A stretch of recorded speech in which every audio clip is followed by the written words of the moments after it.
Sri Lanka is all set to introduce a digital identity for its citizens. On Monday, Sri Lanka's cabinet ministers agreed to sign a Memorandum of Understanding with India. Now, this to obtain a grant to implement the unitary digital framework. Now, the government of India had agreed to provide a grant to implement the unitary digital identity framework. The decision was taken during the bilateral talks between the Sri Lankan President and Indian Prime Minister Modi in December of 2019. And now a proposal by President Gotabaya Rajapaksa in the capacity as the technology head has got the cabinet nod. Now it prioritizes the implementation of a unitary digital identity framework for Sri Lanka as a national level program. The proposal states working towards an MoU with India to obtain a grant to implement the project. Under this grant, the Lankan President's son, also the island nation's youth and sports minister, Namal Rajapaksa, has tweeted about the development, confirming approval of the President's proposal.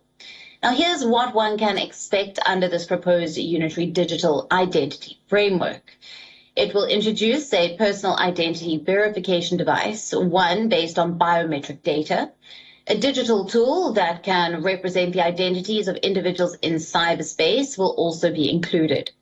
The goal is identification of individual identities accurately verified in digital and physical environments by combining the two devices. Countries around the world are making efforts to get an efficient digital system in place for their citizens. The United States of America already has a system called the Social Security Number in effect.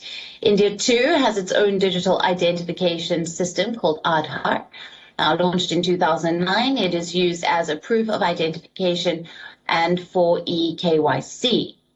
Now, China has also vaulted into the digital economy by issuing national ID cards featuring encryption and chips.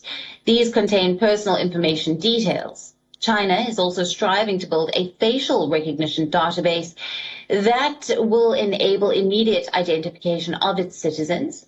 Sweden's bank ID system, developed by several large banks, has gained recognition from the Swedish government as well. The signature made with Bank ID is legally binding within the European Union, according to the Swedish law.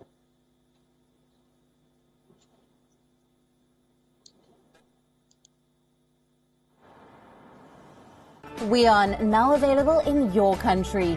Download the app now. Get all the news on the move.